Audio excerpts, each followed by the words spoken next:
Welcome back, guys. In today's episode, I've got a whole bunch for you, and we're going to start with a 308 GTO. That's not correct at all. First on the list is a 288 GTO front bumper. I managed to snag one for the 308, and it arrived this week. I've also got the seatbelt containment seat mounts all figured out, drawn up, mocked up into place. We've just got to get them water jetted. Let me tell you, the seating position in this car is crazy. It's closer to an F1 car than it is a normal road car, and I'm thrilled to drive it. I've also got the sequential shifter now mounted in the car. Everything's really starting to come together inside, but before we get to any of that, we're gonna talk about wiring. Ryan from Rywire came by the shop and brought the first finished part of the wiring harness for the car in for us to check out. The engine harness is now mostly complete and it looks incredible. I'm excited to tell you guys all about it. And don't forget, if you want to support the channel, subscribe, leave some feedback, leave a like. Any of it helps out. Let's dive into this.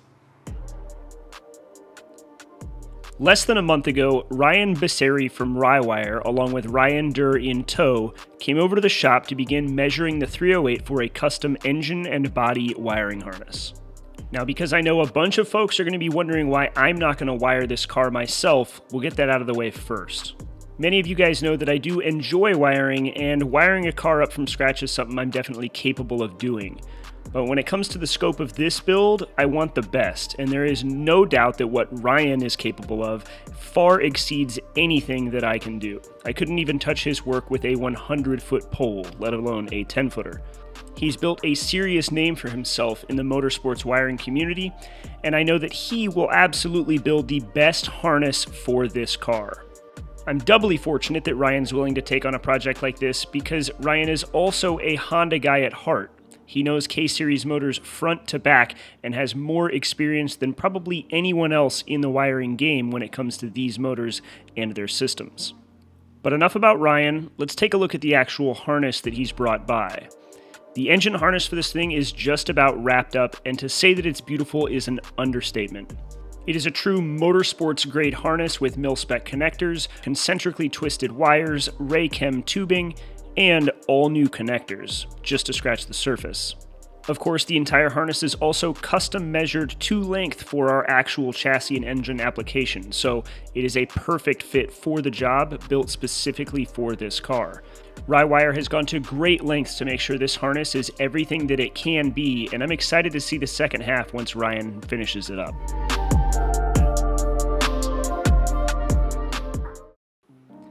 The wiring harness isn't really an accomplishment of my own, though. The first project I tackled over the last couple days is to figure out how we're going to mount these seatbelt containment seats, and let me say, it's definitely a big challenge.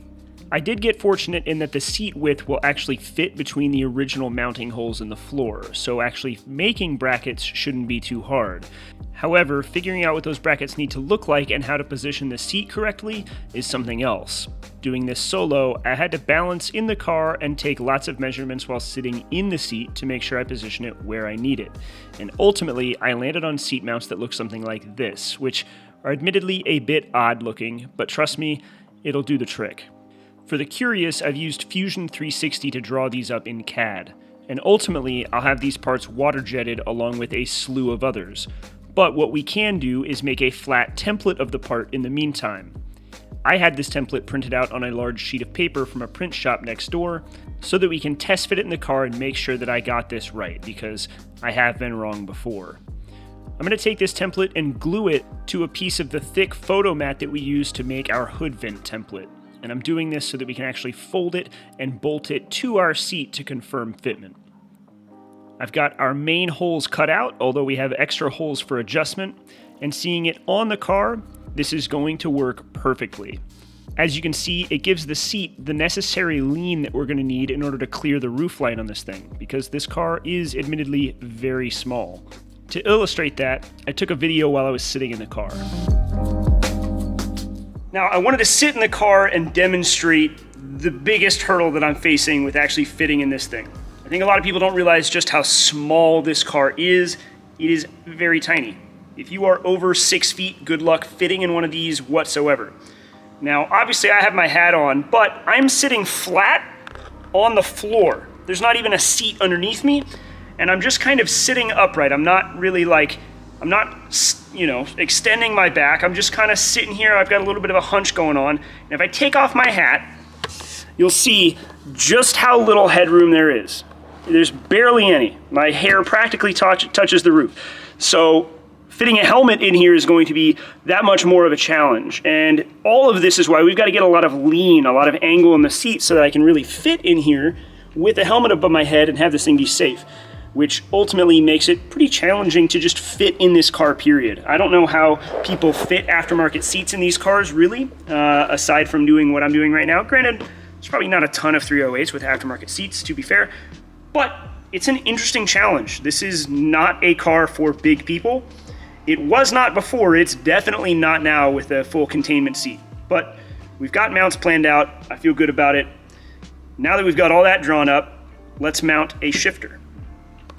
As some of you guys might remember, we haven't glued the bases of our carpets down yet, so we're going to remove that and get it out of the way while we tackle this. This will also be the last time we see the iconic gated shifter that came with the 308. As cool as it is, we've got no need for it anymore because we're going to a sequentially shifted transmission. The Quaife gearbox comes with its own aluminum-based sequential shifter, and we've got to find a way to mount it to the center tunnel in the middle of the car.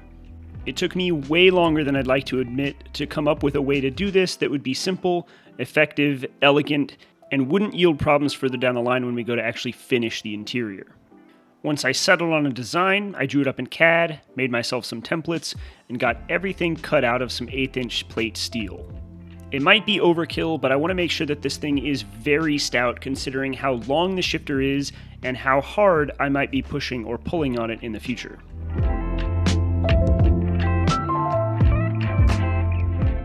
With all of the parts cut out, I got out the TIG welder, cleaned all the edges up on the belt sander, and stuck it all together. While I'm far from a pro at TIG welding, I have found that I've gotten so much more comfortable with it over the last year. The Ferrari project represents my first dive into TIG welding, and in fact, I really enjoy it. I struggle to imagine that I'll go back to a MIG welder unless the job truly commands it. So for anybody looking for that bit of motivation to dive into learning how to do it, I can't recommend it enough, and I definitely think you should take the jump. So we've got our finished bracket here. I got the holes drilled in it, and I welded some captive nuts on the backside so that I don't have to get underneath it. And we've got it fit into position here. Now, I'm not gonna weld it into place yet. Thankfully, the way that I've decided to build this, we have adjustment from about back here all the way up until the curved surface here maxes out. So we've got several inches back and forth we can move it. I'm gonna wait till we have the seat mounts in, and I can confirm exactly where I want this down to the millimeter. But what we can do is actually bolt the shifter to this now and see how she's gonna sit.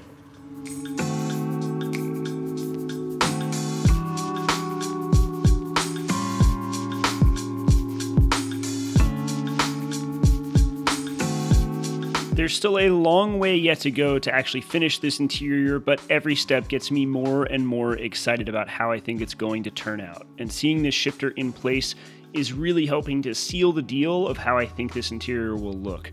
I'm really nailing that F40-esque minimalist look, and I think this shifter will be an awesome centerpiece.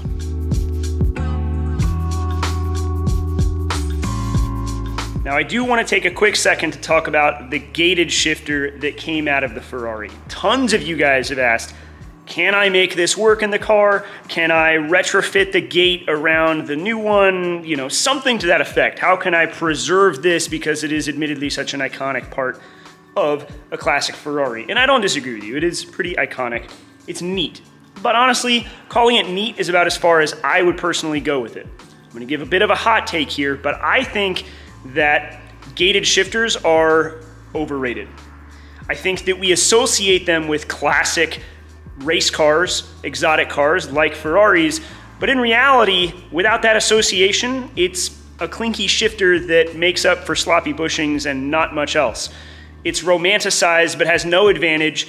It's not particularly amazing to drive. Some people love it, but I think most people probably just haven't driven a car with a gated shifter. It's really not anything to write home about. And ultimately, I don't want to use that shifter, and I don't want to frame that shifter in place and keep a gated shifter or something that looks gated into place, because we're going new school with this. We've got a sequential transmission in here. We're gonna be using a sequential shifter, and I wanna celebrate that fact. I think it's a pretty neat looking base for the sequential shifter, and ultimately, that guy, it's old news. We don't need it anymore. But with that said, if you guys can come up with a cool idea of what I can use that for in the shop, let me know, leave a comment. Maybe we can do something neat with it in an episode. But as far as gated shifters go in cars, my 2 cents, a little bit overrated. I said it'd be first on our list, but it's actually last. It's the 288 GTO Bumper replica that I scored recently. Now, the only shot I have of it on the car is this one right here, because I didn't have a way to actually hold it in place without making mounts and brackets for it. But if you want to see what a 288 actually looks like, this is a pretty good example, borrowed from Jay Leno's garage. And it's also a good example of what we're going to be doing with our lighting setup. The 288 still has pop-ups, but we're not going to be using ours, and instead we're going to rely on the driving lights that are nested in the front valence of the car. Unfortunately, my bumper got damaged in shipping, getting cracked all the way through the top side of it and having the outside corner blown apart thanks to FedEx. So I immediately packaged it back up and sent it to the guy that made it so that he can do some repairs and get it back to us in short order. So expect that to go on the car soon. All right, we're here pretty much at the end of the episode. Figure we'll fit in a little bit more BSing. I'm here at the front of the car because a lot of commenters have expressed a lot of concern over my hood vent design, saying I should do a CFD analysis on it, or saying that I've gotten the design completely wrong, so on and so forth. And honestly, I am not in a position to argue with any of you. I am not an authority about aerodynamics, not even close. With that said, for as many people as there are saying that I got it wrong, I've got just as many saying that I've got the design right, and ultimately, we can just put it on track and find out if it works. And if we need to redesign it, we can. But if we actually look at the design that I have here and compare it to an F40 LM and its positioning on the hood, I think we're gonna be just fine. If it's good enough for the F40 LM, it's good enough for me. Now, some of you guys have said, why is it not further forward down the hood? Well, the air path for the air traveling through the radiator would get all sorts of messed up. We can't just place it anywhere. We have to kind of behave and give the air a good pathway. We can't turn the air around back towards the front of the car so we can have the hood vent further down the hood. That just doesn't make sense. It doesn't work that way. One thing that we are gonna do though is I want to add kind of a gurney flap, a kick up around the edge of the hood vent. So if we kind of look at the front edge here, kind of position, we'll have something that kind of kicks up, essentially a gurney flap that is going to help create proper pressure zones and pull air through that thing.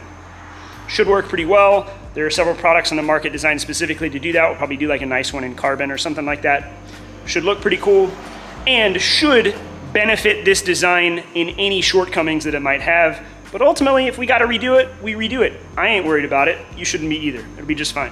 But that's about all I have for you guys today. I have one other tidbit. If you've been following me on Instagram, you know that I've taken a couple of serious steps forward on getting some merch happening. So hopefully before too long, I'll have some shirts and some hats for you guys.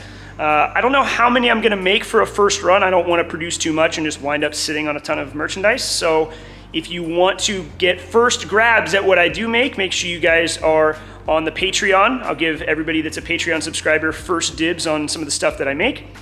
No pressure to do that though. And otherwise, yeah, I've just got some progress to make for the weekend. I feel pretty good. I've been getting a lot of stuff done. I've got a lot of stuff to try to conquer for the weekend. I jump around everywhere, so I have no idea what we're gonna be looking at on Tuesday. I just know for certain that I'll have something for you guys, so make sure you come back, and I'll catch you guys then. Thank you as always for the support. Oh, I forgot to say, before actually concluding the episode, that it feels like this space that I got between Tuesday and Friday, having that extra day, really alleviated a lot of stress. I felt like I got more into this episode. It felt like this episode was more valuable, that I was able to accomplish more, and just overall less stressful. So I'm gonna do it again next week, and presumably stick with it for a while. Be sure to let me know what you think, if you felt like this episode paid off with that extra day's wait. Or not, I don't know. Tell me, I'll catch you guys Tuesday.